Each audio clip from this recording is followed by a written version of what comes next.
हिंदी में यूपीएससी की तैयारी से संबंधित प्रोग्राम्स को देखने के लिए सब्सक्राइब करें स्टडी IQ-IAS हिंदी। नमस्कार दोस्तों, मैं हूं डॉक्टर पंकज मिश्रा और स्वागत है आपका स्टडी IQ-IAS हिंदी पर।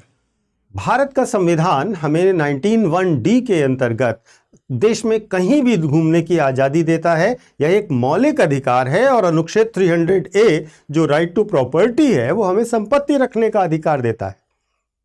लेकिन क्या आपकी गाड़ी इतनी जरूरी है कि वह दूसरे इंसान के सांस लेने के अधिकार को भी, राइट टू लाइफ को भी खत्म कर दे? सुप्रीम कोर्ट ने जो फैसला सुनाया है वह फैसला केवल एक ट्रैफिक रूल नहीं है, बल्कि एक जुडिशियल सर्जिकल स्ट्राइक है।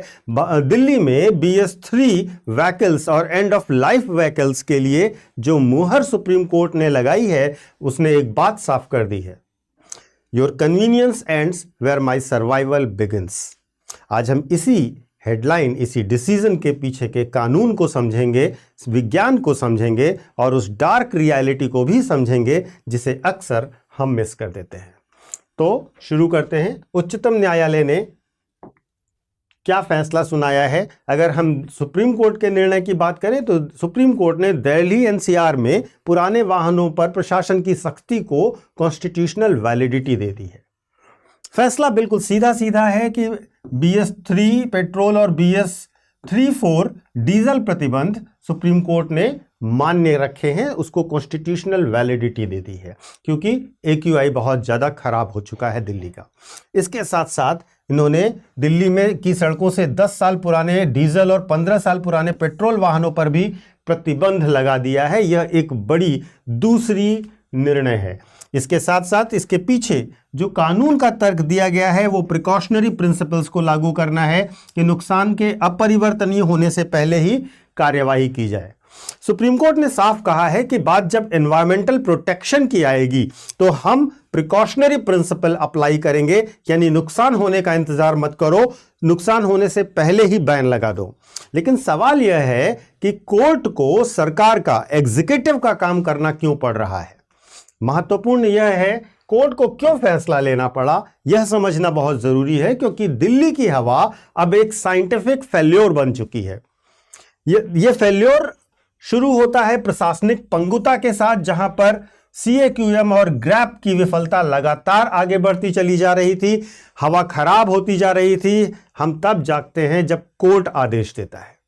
दूसरा, स्वास्थ्य का संकट बढ़ता जा रहा था। कोर्ट ने माना कि प्रदूषण अब साइलेंट किलर नहीं रह गया है, पॉल्यूशन अब एक मास मर्डरर की भूमिका निभा रहा है दिल्ली में। इसी तरीके से कोर्ट ने यह देखा कि यहां पर इंटरजेनरेशनल इक्विटी पर भी ध्यान देने की आवश्यकता है, क्योंकि आज हम अपनी सुविधा के लिए आगे आने वाली पीढ़ी के फेफड़ों को गिरवी नहीं रख सकते, उनके जीवन को गिरवी नहीं रख सकते। और यह प्रशासनिक लाचारी यानी कि एडमिनिस्ट्रेटिव पैरालिसिस पर कोर्ट की तरफ से लगाया गया एक बड़ा तमाचा है। बहुत सारे लोग इस कंफ्यूजन में भी जरूर हैं कि BS3 पर ही क्यों बैन लगाया, BS4 पर क्यों नहीं लगाया। यहां हमें थोड़ी इंजीनियरिंग समझनी पड़ेगी। देखिए, जो BS3 मॉडल है, पुराने इंजन जो होते हैं वो समय के साथ साथ दहन क्षमता खो देते हैं, जिससे कहीं अधिक प्रदूषक उत्सर्जित करना शुरू कर देते हैं। जो BS3 इंजन्स होते हैं उसमें नाइट्रोजन ऑक्साइड और पार्टिकुलेट मैटर को फिल्टर करने की क्षमता बहुत कम थी, और इसी वजह से क्या होता है कि जब इंजन पुराना होता जाता है तो उसमें कंब्यूशन एफिशिएंसी कम होती जाती है। 10 साल पुराना डीजल इंजन एक नई BS6 गाड़ी के मुकाबले करीब 25% ज्यादा, 25 गुना ज्यादा प्रदूषण फैलाता है। तो कोर्ट ने जो प्रोपोर्शनैलिटी टेस्ट है उस टेस्ट का इस्तेमाल किया और कहा कि पूरा बैन लगाना सही होगा नहीं। तो उन्होंने क्या किया, एक क्लासिफिकेशन किया कि जो ज़्यादा, सबसे ज़्यादा जहरीले प्रदूषक निकालते हैं BS3 मॉडल वाले वाहन, उनको पहले बाहर निकालिए। और इसके अंतर्गत उन्होंने अनुच्छेद 14 में दिए गए इक्वालिटी के सिद्धांत का भी उल्लंघन नहीं किया, बल्कि रीजनेबल क्लासिफिकेशन लगाया। और यहां पर एक बड़ा महत्वपूर्ण रीजनेबल क्लासिफिकेशन का एग्जाम्पल आता है जब BS6 वाहन वाले डीजल के वाहनों को लेकर के प्रतिबंध को कम किया जाता है और कहा जाता है कि इनकी जो पॉल्यूशन सर्टिफिकेट है और फिटनेस टेस्ट होने के बाद इनको चलाया जाएगा। तो ये प्रतिबंध का विज्ञान है, लेकिन केवल प्रतिबंध दिल्ली के लिए ही नहीं है। अब आपको यह समझना होगा, यहां पर एक कॉन्सेप्ट समझना होगा, और वो कॉन्सेप्ट है एयर शेड का। वास्तव में यह समस्या केवल दिल्ली की नहीं है। साइंटिफिकली पॉल्यूशन स्टेट बॉर्डर्स को नहीं मानता है और पॉल्यूशन एयर शेड्स में ट्रेवल करता है। एयर शेड एक ऐसा भौगोलिक क्षेत्र होता है जहां हवा का बहाव पॉल्यूटेंट्स को एक जगह फंसा देता है, एक जगह ट्रैप कर देता है। दिल्ली, गुरुग्राम, नोएडा, गाजियाबाद, ये सब एक ही एयर शेड में आते हैं। तो पानीपत में अगर आप पराली जलती है या गुरुग्राम में अगर पुराना ट्रक चल रहा होता है तो उसका धुआं कनॉट प्लेस का भी दम घोटेगा। और सुप्रीम कोर्ट ने साफ साफ इशारा किया है कि दिल्ली एक पायलट प्रोजेक्ट है। अगर आप टीयर 2 सिटीज जैसे लखनऊ, कानपुर, जयपुर में भी रहते हैं तो तैयार रहिए, फ्रेमवर्क वहां भी कॉपी पेस्ट होने वाला है। अब इस वीडियो के सबसे इंपॉर्टेंट हिस्से पर चलते हैं, और यह हिस्सा है अर्बन गवर्नेंस का। अर्बन गवर्नेंस के आइडियोलॉजी में एक बड़ा शिफ्ट दिखाता है यह निर्णय। पुराना मॉडल यह कहता है कि हमारे पास कार है और हमारी रोड है, हम जैसे चाहे चलेंगे। आज का मॉडल, इस डिसीजन के बाद का मॉडल यह कहता है कि सिटी अपनी एयर को ओन करती है, आप अगर पॉल्यूट करते हैं तो आपको पे करना पड़ेगा। यानी कि आज का मॉडल ह्यूमन सेंट्रिक मॉडल है।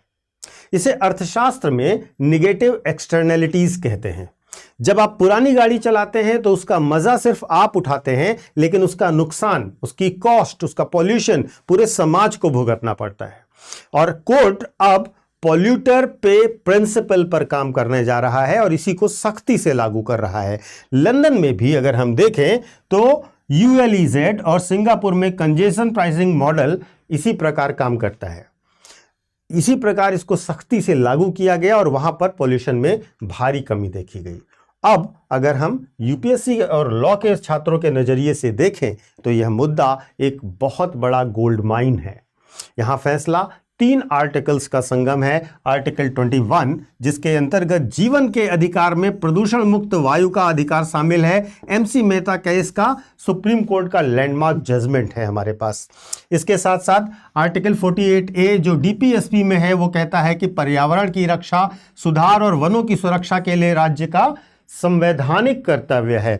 इसके साथ साथ आर्टिकल 51AG है जो आपकी फंडामेंटल ड्यूटी है कि प्राकृतिक पर्यावरण की रक्षा करें और सुधार के लिए नागरिक कार्य करें, यह आपका मौलिक कर्तव्य है।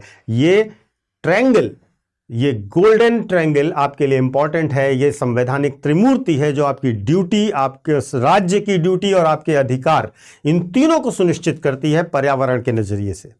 और यह आपको ध्यान रखना है, आगे आने वाले समय में यूपीएससी के नजरिए से इस पर क्वेश्चन बनने की बहुत संभावना है।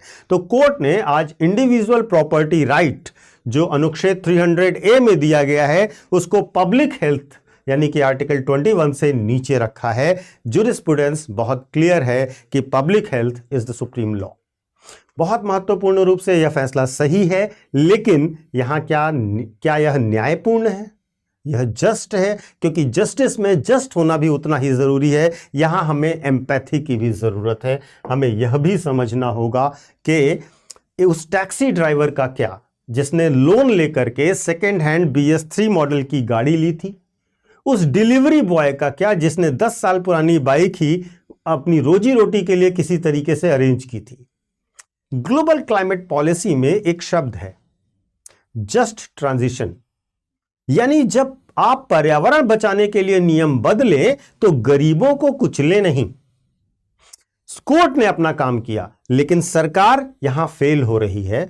स्क्रैपेज पॉलिसी में इंसेंटिव्स बहुत कम है। इसके साथ साथ पब्लिक ट्रांसपोर्ट जो मेट्रो और बस का मॉडल है, वो लास्ट माइल कनेक्टिविटी में अभी भी फेल होते हैं।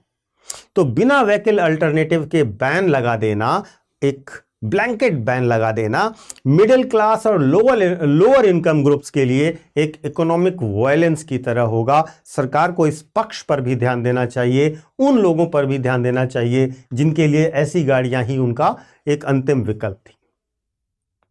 और अंत में एक फाइनल चेतावनी, या फिर हम कह सकते हैं अंतिम वार्निंग इस बात की कि the era of unrestricted public mobility is ending. आपको ध्यान रखना होगा कि भविष्य में गाड़ियां असेट नहीं लाइबिलिटी बनेंगी, इलेक्ट्रिक व्हीकल चॉइस नहीं कंपल्सन हो जाएंगे। कोर्ट ने गेंद अब हमारे पाले में डाल दी है, हवा साफ करने की कीमत चुकानी होगी। सवाल बस यह है कि यह कीमत कौन चुकाएगा, एक अमीर आदमी अपनी नई ईवी कार खरीद करके या एक गरीब आदमी अपनी पुरानी गाड़ी खो करके।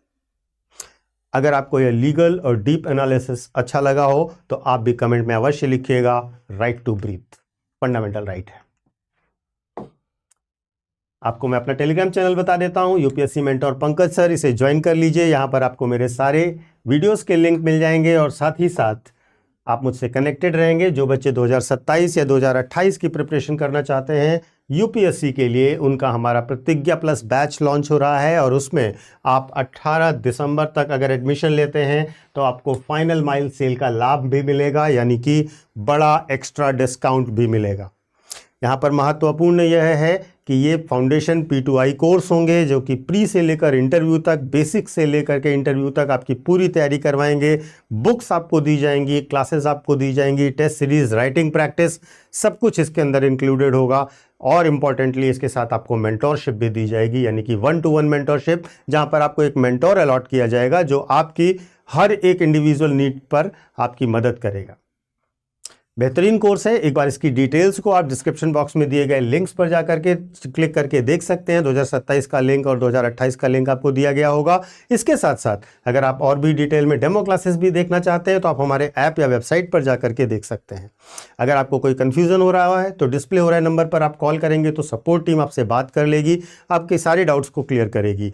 ध्यान ये रखिएगा, इन सब छूट का फायदा, इस डिस्काउंट का फायदा आपको तब मिलेगा जब आप PK लाइव कोड का इस्तेमाल करेंगे। यह कोड आपको स्टडी IQ के प्रत्येक कोर्स पर मैक्सिमम डिस्काउंट ऑफर करेगा। तो देर मत कीजिए, बहुत जल्द यानी कि 18 दिसंबर तक ही इसका समय है, इसकी लास्ट डेट है। जल्द से जल्द ज्वाइन कीजिए। मिलते हैं बैचेस में। Thank you so much. Hindi में यूपीएससी की तैयारी से संबंधित प्रोग्राम्स को देखने के लिए सब्सक्राइब करें स्टडी IQ IAS हिंदी।